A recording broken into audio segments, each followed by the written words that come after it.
Vikarabad RTC డిపోలో బస్సులు నిలిచిపోయాయి. వికారాబాద్ డిపో డ్రైవర్ రాములుపై నవాజ్ అనే వ్యక్తి దాడి చేయడంతో 27 ప్రైవేట్ బస్సులను డ్రైవర్లు నిలిపివేశారు. బస్సు అలసత్వంపై నవాజ్ ప్రశ్నించగా భోజనం చేస్తున్నాం 5 నిమిషాల్లో బయలుదేరతామని చెప్పిన డ్రైవర్ కండక్టర్ ఇక ఆగ్రహంతో డ్రైవర్ రాములుపై దాడి చేశాడు నవాజ్. వికారాబాద్ పోలీస్ స్టేషన్లో డ్రైవర్ రాములు ఫిర్యాదు చేయగా పోలీసులు అతని అదుపులోకి తీసుకుని విచారిస్తున్నారు.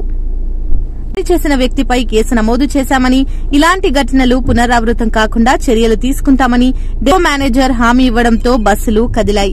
ఎంతో మందిని సురక్షితంగా గమ్యానికి చేర్చే బస్సు డ్రైవర్లపై దాడి చేస్తే కఠిన చర్యలు తీసుకుంటామని, దాడి జరుగుతుందని ముందుగా గ్రహిస్తే తమకి ఫోన్ చేసి సమాచారం ఇవ్వాలని వికారాబాద్ సీఐ నాగరాజు తెలిపారు. కొట్టిన సందర్భంగా ఎవరు పట్టించుకునే పరిస్థితి ఉంది. ఎలాంటి ఇబ్బంది కూడా లేదు. న్యాయం కావాలి. ప్రైవేట్ డ్రైవర్ల గురించి న్యాయం కొట్టిన వాళ్ళ మీద చర్య తీసుకోవాలని మనం చేస్తున్నాం. రోజు మధ్యాహ్నము మా ఇద్దరు డ్రైవర్స్ అక్కడ బస్టాండ్ లో లంచ్ చేస్తుండగా ప్యాసింజర్ వచ్చి ఇంకా బస్సు తీయరా అని చెప్పేసి గొడవ చేయడం జరిగింది. ఆ గొడవలో కొంచెం మా డ్రైవర్ మీద ప్యాసింజర్ చేయించారు, దెబ్బలు కొట్టడం జరిగింది. దానికి మేము మా మేనేజ్మెంట్ తరఫు నుంచి మేము కేసు పెట్టడం జరిగింది. కేసు ఎఫ్ఐఆర్ అయింది. కేసు ఎఫ్ఐఆర్ ఫైల్ కాపీ కూడా మరి మా ఎయిర్ బస్ డ్రైవర్లకు చూపించడం జరిగింది.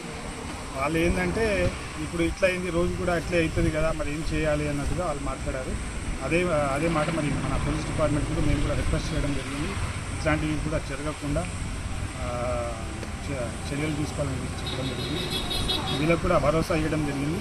మా ఎండీ గారు ప్రత్యేకంగా చాలా సీరియస్, ఇట్లాంటి మా ప్యాసింజర్ మన డ్రైవర్స్ మీద కానీ కండక్టర్స్ మీద కానీ ఎవరైనా చేసుకుంటే కానీ లేకపోతే దురుసుగా మాట్లాడితే కానీ చాలా సీరియస్గా తీసుకుంటున్నారు. అప్పటికప్పుడే మేము కూడా దాని మీద యాక్షన్ తీసుకోవాలని మమ్మల్ని కూడా చెప్తున్నారు. అదేవిధంగా మేము కంప్లైంట్ చేయడం జరుగుతుంది. తర్వాత కేసు కూడా బుక్ చేయడం జరుగుతుంది. మేము అదే వీళ్ళకి కూడా చెప్తున్నాం. సో వాళ్ళకి చెప్పేసి మీకు వాళ్ళు ఓకే అన్నారు బస్సెస్ తీయడానికి అడిగింది. ఆదివారం రోజు వికారాబాద్ బస్టాండ్లో ప్రైవేట్ వెహికల్ దాని డ్రైవర్కి సంబంధించి రాములు డ్రైవర్ గారు భోజనం చేస్తుంటే ఒక వ్యక్తి అక్కడికి వచ్చి భోజనం చేసే టైంలో డ్రైవర్ గారితో గొడవపడి ఆయన చేసుకోవడం జరిగింది. దాని మీద కంప్లైంట్ ఇచ్చారు. దాని మీద కేసు రిజిస్టర్ చేసినాము. వాళ్ళు ఏంటంటే మాకు భవిష్యత్తులో ఇలాంటి ఏం జరగకుండా చూడమని కొంచెం రిక్వెస్ట్ చేశారు.